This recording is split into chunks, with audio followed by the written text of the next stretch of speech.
അയ്യ വണക്കം. അങ്ങനെ അവൻ ഇറങ്ങുകയാണ് സുഹൃത്തുക്കളെ, അവൻ ഇറങ്ങുകയാണ്.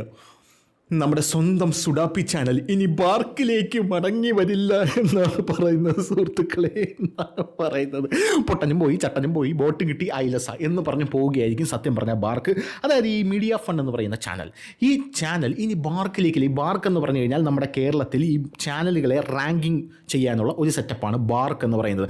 ഇത് വെച്ചിട്ടാണ് എല്ലാ വ്യാഴാഴ്ചയും മാധ്യമപ്രവർത്തകർ ഇങ്ങനെ കണ്ണും നട്ട് നോക്കിയിരിക്കുന്നത്. ഈ ബാർക്ക് എന്ന് പറയുന്ന ആ ഒരു റേറ്റിംഗ് വന്നോ എന്നറിയാനാണ്. ബാർക്കിൽ തുടക്കത്തിൽ ഏത് ചാനൽ, രണ്ടാമതേത് ചാനൽ, മൂന്നാമതേത് ചാനൽ, നാലാമതേത് ചാനൽ, ഇങ്ങനെ നോക്കിയിട്ടാണ് ഓരോ ചാനലുകളും അവരവരുടെ മാധ്യമപ്രവർത്തകരെ അഴിച്ചുവിടുന്നതും ഈ മാധ്യമപ്രവർത്തകർ മറ്റുള്ള മാധ്യമപ്രവർത്തകരുടെ മുമ്പിൽ കിടന്ന് ഞെളിയുന്നതും. അതായത് ഉദാഹരണം പറയുകയാണെങ്കിൽ ഇപ്പോൾ ഏഷ്യാനെറ്റ് ന്യൂസാണ് ബാർക്കിൽ നമ്പർ 1 ആയിട്ട് നിൽക്കുന്നത്. ഏഷ്യാനെറ്റിൻ്റെ മാധ്യമപ്രവർത്തകന് സ്വാഭാവികമായിട്ട് ഒരു ഡംബ് കാണും, ഉറപ്പായിട്ടും കാണും. കാരണം എവിടെയെങ്കിലും വന്ന് നിന്ന് കഴിഞ്ഞാൽ എല്ലാ മാധ്യമപ്രവർത്തകരും ഏഷ്യാനെറ്റിൻ്റെ മാധ്യമപ്രവർത്തകനെ നോക്കിക്കൊണ്ട് നിൽക്കും. യവൻ ആർക്കെങ്കിലും അടുത്ത് പോയി എന്തെങ്കിലും എടുക്കുന്നുണ്ടോ, അതായത് ഇങ്ങനെ ബൈറ്റ് എടുക്കുന്നുണ്ടോ, കയ്യിലുള്ള ആ സംഭവം വെച്ചിട്ട് ബൈറ്റ് എടുക്കുന്നുണ്ടോ, അങ്ങനെയാണെങ്കിൽ ഇവരെല്ലാം കൂടെ ഓടിപ്പോയി അവൻ്റെ അടുത്ത് ഒട്ടിപ്പറ്റി നിൽക്കും. കാരണം ഇവൻ ബൈറ്റ് എടുത്ത് ഒറ്റയ്ക്ക് കൊണ്ടുപോയി ഏഷ്യാനെറ്റിൽ കൊടുത്തു കഴിഞ്ഞാൽ ഉടനെ മാതൃഭൂമി, മനോരമ അങ്ങനെയുള്ള മറ്റ് ചാനലുകളുടെ ഈ മുതലാളിമാരൊക്കെ വിളിച്ചിട്ട് ഡേ ഏഷ്യാനെറ്റിൽ ആ ബൈറ്റ് പോയി, എന്തിവിടെ കിട്ടിയില്ല, വൈ എക്സ്പ്ലനേഷൻ എന്നൊക്കെ പറഞ്ഞ് ഭയങ്കരമായിട്ടുള്ള ഷോകൾ പിന്നെ നമ്മൾ കാണേണ്ടി വരും. അപ്പോൾ അതുകൊണ്ട് തന്നെ ഇങ്ങനെ നോക്കി നിൽക്കുന്ന ഒരു കാഴ്ചയാണ് കാണാനായിട്ട് സാധിക്കും. പിന്നെ പല സ്ഥലങ്ങളിലും പോകുമ്പോൾ സമാനമായ രീതിയിലുള്ള വേറെ പല പ്രശ്നങ്ങളും വന്നേക്കാം എന്നുള്ളതാണ്. അപ്പോൾ ഈ ബാർക്ക് റേറ്റിങ്ങിൽ ഈ ചാനൽ, അതായത് ഈ കെണ്ടാന്തരം പിടിച്ച ചാനൽ ഇല്ല, ഈ ചാനൽ ഏറ്റവും താഴെയാണ്. പക്ഷേ ഇവരുടെ ആരോപണം എന്ന് പറഞ്ഞാൽ എന്താണ്, ഇത് തട്ടിപ്പാണെന്നാണ്. സ്വാഭാവികമായിട്ടും സുപ്രീം കോടതി എന്ന് പറഞ്ഞാൽ നമ്മുടെ ഇന്ത്യയിലെ സുപ്രീം കോടതി പല വിധികൾ പ്രഖ്യാപിക്കുമ്പോൾ ഇവർ പറയുന്നത് തട്ടിപ്പാണെന്നാണ്. നമ്മുടെ ഭരണഘടനാപരമായിട്ട് പ്രവർത്തിക്കുന്ന ഇലക്ഷൻ കമ്മീഷൻ തട്ടിപ്പാണ്. പിന്നെ നമ്മുടെ കേരളത്തിലെ ഹൈക്കോടതി പല വിധികളും പ്രഖ്യാപിക്കുക തട്ടിപ്പാണ്. പിന്നെ നമ്മുടെ ഇലക്ഷൻ കമ്മീഷൻ്റെ വോട്ട് ചെയ്യുന്ന ആ സെറ്റപ്പ് തട്ടിപ്പാണ്, വോട്ട് ചോരി രാഹുൽ ഗാന്ധി പറയുന്നത്. അതായത് ഇവർക്ക് അനുകൂലമായിട്ടില്ലാത്ത എന്തും ഇവർക്ക് തട്ടിപ്പാണ്. അതുകൊണ്ട് തന്നെ ഞങ്ങൾ ഇറങ്ങി പോവുകയാണെന്ന് പറഞ്ഞ് അശാസ്ത്രീയത തീരട്ടെ എന്ന് പറഞ്ഞ് ബാർക്കിൽ നിന്ന് ഇറങ്ങി പോയിരിക്കുകയാണ് ഈ സാധനങ്ങൾ. അതിലൊന്നും ഒരു പ്രശ്നമില്ല, ബാർക്കിന് ഒന്നും സംഭവിക്കാൻ പോകുന്നില്ല, ബാക്കിയുള്ള ചാനലുകൾക്ക് ഒന്നും സംഭവിക്കാൻ പോകുന്നില്ല. കുറച്ച് കഴിയുമ്പോൾ, അതായത് കുറച്ച് നാൾ കഴിയുമ്പോൾ തിരികെ പോയതുപോലെ തന്നെ വലിഞ്ഞു കയറി വന്നോളൂ എന്നുള്ളത് ഒരു പച്ച പരമാർത്ഥമാണ്. സ്വാഭാവികമായിട്ട് അതാണ് നടക്കാനായിട്ട് പോകുന്നതും. എന്ത് തന്നെയായിരുന്നാലും ഈ ചാനലിൽ നമ്മുടെ നാട്ടുകാർ തമസ്കരിച്ചിരിക്കുകയാണ്. ഏറ്റവും അവസാനമാണ് ബാർക്കിലുള്ളത്. പുതിയതായിട്ട് തുടങ്ങിയ ന്യൂസ് 24 മലയാളം എന്ന് പറയുന്ന ചാനൽ പോലും ബാർക്കിൽ 4ാം സ്ഥാനത്തും മനോരമയൊക്കെ വെട്ടിച്ചൊക്കെ എത്തിയിട്ടുണ്ട്, 3ാം സ്ഥാനത്തൊക്കെ എത്തിയിട്ടുണ്ടെന്ന് എനിക്ക് തോന്നുന്നു. അപ്പോൾ അങ്ങനെയൊക്കെ എത്തിയ ഒരു സാഹചര്യത്തിൽ ഈ ചാനൽ നടുവൊടിഞ്ഞതുപോലെ കിടക്കുകയാണ്. ഈ ചാനലിലെ നാട്ടുകാർ വേണ്ട, സുഡാപ്പികൾക്കും വേണ്ട, ടി വിയിൽ കാണാൻ ആളില്ല. പിന്നെ സോഷ്യൽ മീഡിയയിൽ പറയാതെ തന്നെ വലിഞ്ഞു കയറി ഫീഡിലോട്ട് കയറി വരും എന്നുള്ളത് കൊണ്ട് തന്നെ യുവമാരിടുന്ന പല കാര്യങ്ങളും എൻ്റെ ഫീഡിൽ പോലും വലിഞ്ഞു കയറി വരാറുണ്ട്. പലതവണ ബ്ലോക്ക് ചെയ്ത് വിട്ടാലും വലിഞ്ഞു കയറി വരാറുണ്ട്. പിന്നെ കണ്ടൻറ്റിന് നല്ല പ്രാധാന്യവും പ്രാമുഖ്യവും ഉള്ളത് കൊണ്ട് തന്നെ ഞാനിപ്പോൾ അങ്ങനെ വലിഞ്ഞു കയറി വരുന്നത് നിർത്തിയിട്ട് ഫസ്റ്റ് ഓൺ കൊടുത്തിട്ടേക്കാണ്. കാരണം കണ്ടൻ്റ് ആണല്ലോ, വന്നോട്ടെ. അതിങ്ങനെ വലിഞ്ഞു കയറി വന്നപ്പോൾ ആദ്യമൊക്കെ എനിക്കൊരു ഇതുണ്ടായിരുന്നു, എന്തിനാ ഇത് എൻ്റെ ഫീഡിലോട്ട് വരുന്നത്. പിന്നെ എനിക്ക് തോന്നി എന്തുകൊണ്ടൊരു കണ്ടൻറ്റാക്കി കൂടെ, നല്ല ഗജഗംഭീരമായിട്ടുള്ള മണ്ടത്തരങ്ങളൊക്കെ അല്ലേ പറയുന്നത്. അപ്പോൾ അങ്ങനെ പോകുന്നൊരു ചാനലാണ് ഈ ചാനൽ എന്ന് പറയുന്നത്. അങ്ങനെ ബീഹാർ ഇലക്ഷൻ വന്നു. സ്വാഭാവികമായിട്ടും ഈ ബീഹാർ ഇലക്ഷൻ എന്ന് പറഞ്ഞാൽ നമ്മുടെ മാധ്യമപ്രവർത്തകർക്ക്, പ്രത്യേകിച്ച് ഉത്തരേന്ത്യയിലുള്ള മാധ്യമപ്രവർത്തകർക്ക് ചാകരയാണ്.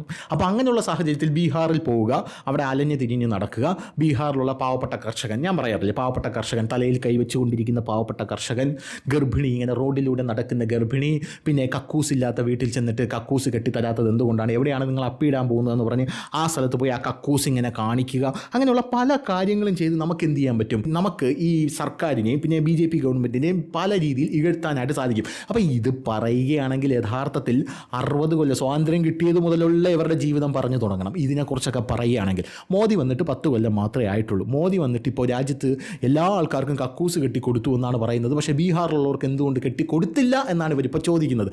പണ്ട് ഇവർ കക്കൂസ് കെട്ടിക്കൊടുക്കുന്നു എന്ന് പറഞ്ഞ് ചിരിച്ചവരാണ്. ഇപ്പോൾ എന്തുകൊണ്ട് കെട്ടിക്കൊടുക്കുന്നില്ല എന്ന് ചോദിക്കണം. അതായത് എല്ലാവർക്കും കക്കൂസായി എന്ന് മനസ്സിലായി. അങ്ങനെ മനസ്സിലായ സാഹചര്യത്തിൽ ഇനി ആകാത്ത ആരെങ്കിലും ഉണ്ടെങ്കിൽ അതാണ് വാർത്താ പ്രാധാന്യം. ഏതാണ് വാർത്താ പ്രാധാന്യം? എല്ലാവർക്കും കക്കൂസായി, മോദി എല്ലാവർക്കും കെട്ടിക്കൊടുത്തു എന്ന് ജനങ്ങളെല്ലാം അംഗീകരിച്ചു, ജനങ്ങൾ മോദിയെ അക്സെപ്റ്റ് ചെയ്തു, പൊളിച്ച് എന്ന് പറഞ്ഞു. ആ സമയത്ത് എങ്കിൽ പിന്നെ ആകാത്തവരുണ്ടോ എന്ന് നമ്മൾ ചെക്ക് ചെയ്തോളാം എന്ന് പറഞ്ഞ് ഇറങ്ങിയിരിക്കുകയാണ് കുറേ എണ്ണം. അങ്ങനെ നമ്മുടെ മാതൃഭൂമി ചാനലിൽ നിരന്തരം കേന്ദ്രത്തിലിരുന്ന് കേന്ദ്രത്തിനെതിരെ അല്ലെങ്കിൽ BJPക്കെതിരെ, നരേന്ദ്രമോദിക്കെതിരെ വാർത്ത കൊടുക്കുന്ന ഒരു റിപ്പോർട്ടുണ്ട്. പുള്ളിയുടെ പേര് എനിക്കറിഞ്ഞോ, കണ്ടാലറിയാം. പുള്ളിക്കാരൻ ഇങ്ങനെ നടന്നു പോയപ്പോൾ, അതായത് പുള്ളിക്കാരൻ ഇങ്ങനെ ബീഹാറിലെ ഇങ്ങനെ തെരുവുകളിലൂടെ ഇങ്ങനെ പോവുകയാണ്, ഇങ്ങനെ ഗുഡു വണ്ടി എടുത്ത് പോവുകയാണ്. വണ്ടി എടുത്ത് പോകുമ്പോൾ ഈ തെരുവുകളിലൊക്കെ ഇങ്ങനെ പോകുമ്പോൾ നമ്മൾ പല ജീവിതങ്ങൾ കാണുമല്ലോ. നമ്മുടെ കേരളത്തിൽ തെരുവുകളിലൂടെ പോയാലും ഇത്തരത്തിലുള്ള ജീവിതം കാണും. കേരളത്തിൽ പല പ്രഗതി, ഉന്നതി, അതുവഴി പോയാലും ആ ജീവിതം കാണും. ഈ പ്രഗതി ഉന്നതി എന്നൊക്കെ പറഞ്ഞാൽ ഇനി കോളനിയിൽ നിന്നും പറയരുത്, പ്രഗതി ഉന്നതി എന്നൊക്കെ പറയണമെന്നാണ് നമ്മുടെ മന്ത്രി പറഞ്ഞിട്ട് അദ്ദേഹം MP ആയിട്ട് പോയത്. അപ്പോൾ അങ്ങനെ പ്രഗതികളിലൂടെയും ഉന്നതികളിലും കൂടെയും പോയാൽ പല പല ജീവിതങ്ങൾ കാണും. ആ ജീവിതങ്ങളുടെ നമ്മളവിടെ വണ്ടി ഇറക്കി നിർത്തിയിട്ട് ഒരു ബൈറ്റ് വെച്ചിട്ട് പിണറായി വിജയനെക്കുറിച്ച് എന്താണ് അഭിപ്രായം എന്ന് ചോദിച്ചാൽ പാച്ചാത്തെറിയാണ് വിളിക്കുന്നത്. പാച്ചാത്തെറി. ഇൻസ്റ്റാഗ്രാമിലോട്ടൊക്കെ കയറി നോക്കണം. അപ്പോൾ അങ്ങനെയുള്ള ബൈറ്റുകളൊക്കെ നമുക്ക് കിട്ടും. നമ്മളത് ഇൻറ്റൻഷനലി പോയി എടുക്കുന്നില്ല എന്നുള്ളതാണ്. ഇൻറ്റൻഷനലി പോയി എടുക്കുന്നില്ല. വേണമെങ്കിൽ അവരുടെ വീട്ടിനകത്തോട്ട് കയറാം. എന്നിട്ട് അവരുടെ വീട്ടിനകത്തോട്ട് കയറിയിട്ട് ആ കല ഒന്ന് മാറ്റിയിട്ട് ഇന്ന് കഞ്ഞി വെച്ചില്ലേ ചേച്ചി എന്ന് ചോദിക്കുക. അപ്പോൾ അവർ പറയും റേഷൻ കിട്ടുന്നില്ല. അപ്പോൾ വേണമെങ്കിൽ നമുക്ക് പറയാം, അതായത് അപ്പോൾ വേണമെങ്കിൽ പറയാം 47 ടൺ റേഷനാണ് ഇപ്പോൾ അടിച്ചത് നമ്മുടെ സർക്കാർ, അതിൻ്റെ പ്രതിഫലനമാണ് ഈ കാണുന്നത്. കേരളം ഇന്ന് അതിദാരിദ്ര്യത്തിൽ നിന്ന് മുക്തമായിരിക്കുന്നു എന്ന് പറയുമ്പോഴും കേരളത്തിലെ ജനങ്ങൾക്ക് ഇവിടെയൊന്നും കിട്ടുന്നില്ലെന്നതിൻ്റെ നേർസാക്ഷ്യമാണ് നമ്മളിപ്പോൾ കാണുന്നത് എന്നൊക്കെ നമുക്ക് വേണമെങ്കിൽ പറയാം, ഇല്ലേ? അപ്പോൾ അതുപോലെ സമാനമായിട്ട് ഇയാൾ ഇങ്ങനെ വണ്ടിയും കൊണ്ടുപോകുമ്പോൾ ബീഹാറിലൊരു സ്ഥലത്തെത്തിയപ്പോൾ ഭയങ്കര സ്മെല്ല്. ഈ സ്മെല്ല് എന്താണെന്ന് നോക്കിയപ്പോൾ അവിടെയുള്ള ജനങ്ങൾ മുഴുവൻ അപ്പിയിടുന്നത് വെളിംപ്രദേശത്താണ്. ഇവരുടെ ഒന്നും വീട്ടിൽ കക്കൂസില്ല എന്ന് പറഞ്ഞുകൊണ്ട് അതിഭീകരമായിട്ടുള്ള പ്രചരണം ഈ മാധ്യമപ്രവർത്തകൻ നടത്തുന്നു. സ്വാഭാവികമായിട്ടും അത് ശരിയായിട്ടുള്ള കാര്യം, അത് ക്രോസ് വെരിഫൈ ചെയ്തു, ശരിയായിട്ടുള്ള കാര്യമാണ്. പക്ഷേ അതിൽ എനിക്ക് മനസ്സിലാക്കാൻ കഴിഞ്ഞ വേറൊരു കാര്യം എന്ന് പറയുന്നത്, ഈ ബീഹാർ എന്ന് പറയുന്ന സംസ്ഥാനത്തുള്ള ജനങ്ങൾക്ക് ഈ കക്കൂസ് കെട്ടിക്കൊടുത്താലും അവർ കക്കൂസ് ഉപയോഗിക്കാത്തൊരു സാഹചര്യമുണ്ട്.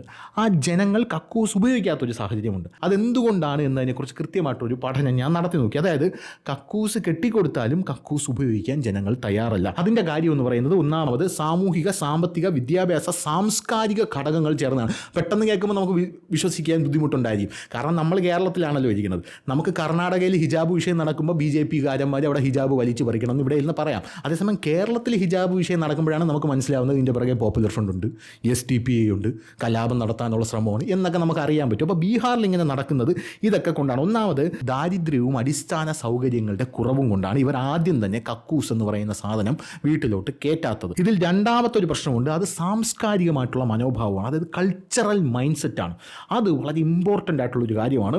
ബീഹാറിൽ ചില ഗ്രാമങ്ങളിൽ കക്കൂസിൽ പോകുന്നത് അകത്ത് മലിനമാക്കുന്നത്, വീടിനകം മലിനമാക്കുന്നത്, വീട്ടിനകത്ത് കക്കൂസ് പാടില്ല എന്ന ഒരു മൈൻഡ് സെറ്റ് എവിടെയോ ബീഹാറികൾക്കുണ്ട്, പ്രത്യേകിച്ച് ഗ്രാമപ്രദേശത്തുള്ള ജനങ്ങൾക്കുണ്ട് എന്നുള്ളതാണ് അവരുടെ കൾച്ചറൽ മൈൻഡ് സെറ്റിനെ സൂചിപ്പിക്കുന്നത്. ഇവർ തുറന്ന സ്ഥലത്ത് പോകുന്നത് ശുദ്ധമായതാണ്, പ്രകൃതിയോട് ചേർന്നതാണ് എന്ന മനോഭാവത്തിൽ ശതാബ്ദങ്ങളായി ജീവിക്കുന്ന ആൾക്കാരാണ്.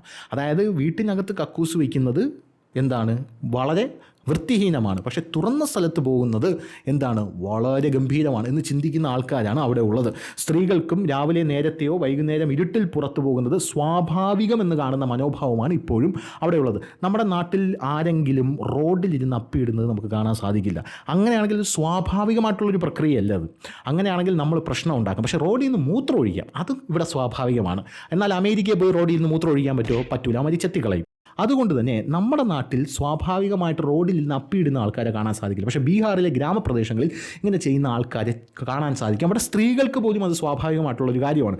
അതുകൊണ്ട് തന്നെ ഇത് വിദ്യാഭ്യാസത്തിൻ്റെ അഭാവം കൊണ്ടും ബോധവൽക്കരണത്തിൻ്റെ കുറവ് കൊണ്ടും ഉണ്ടാകുന്ന ഒരു സംഭവമാണ് എന്ന് നമുക്ക് കൃത്യമായിട്ട് മനസ്സിലാക്കാൻ സാധിക്കും. അപ്പോൾ സ്വച്ഛ് ഭാരത് മിഷൻ വന്നപ്പോൾ നമ്മുടെ ഇന്ത്യൻ പ്രധാനമന്ത്രി നരേന്ദ്രമോദി അവിടെ ചെന്നു. ബീഹാറിൽ ചെന്നിട്ട് അദ്ദേഹം 2 കൈയും കൂപ്പി ഇങ്ങനെ മുകളിലേക്ക് നിന്നിട്ട് പറഞ്ഞു, മക്കളെ ദയവ് ചെയ്ത് റോഡിൽ ഞെഹി അകത്തേക്ക് കയറണമെന്ന് ഇന്ത്യൻ പ്രധാനമന്ത്രിയാണ് അവർക്ക് പറഞ്ഞു കൊടുക്കുന്നത്.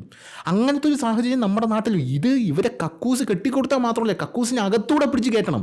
അങ്ങനെ കയറ്റാനുള്ളൊരു സെറ്റപ്പ് നമ്മുടെ പ്രധാനമന്ത്രി ഇങ്ങനെ നിന്ന് പ്രസംഗിക്കുകയാണ്. അപ്പോൾ ആ ഒരു സെറ്റപ്പിലൂടെയാണ് കാര്യങ്ങളൊക്കെ പോകുന്നത്. അപ്പോൾ ഇതൊക്കെ മുതലെടുത്തുകൊണ്ട് നമ്മുടെ നാട്ടിൽ ബീഹാർ വളരെ മോശമാണ്, വളരെ മോശം തന്നെയാണ്, പല കാര്യങ്ങളും വളരെ മോശം തന്നെയാണ്. അപ്പോൾ ഇതൊക്കെ വെച്ചുകൊണ്ട് ബീഹാർ എന്ന് പറയുന്ന സംസ്ഥാനം തീരെ മോശമാണെന്ന് പറഞ്ഞാൽ ആ സംസ്ഥാനത്തെ മുഴുവൻ താറടിക്കുന്ന രീതിയിലുള്ള സെറ്റപ്പാണ് നമ്മുടെ കേരളത്തിലെ മാധ്യമപ്രവർത്തകർക്ക് എടുക്കുന്നത്. ചാകരയാണ് കേരളത്തിലെ മാധ്യമപ്രവർത്തകർക്ക്. അതേസമയം കേരളത്തിൽ വന്ന് ഈ പണി എടുക്കാൻ പറ്റില്ല. കാരണം കേരളത്തിൽ ഇവിടെ ചെന്നിട്ട് മണ്ണ് വാരി തിന്നുന്നൊരു കുട്ടിയുണ്ട് എന്നൊരു വാർത്ത ഒരു മാധ്യമപ്രവർത്തകൻ കൊടുത്തു.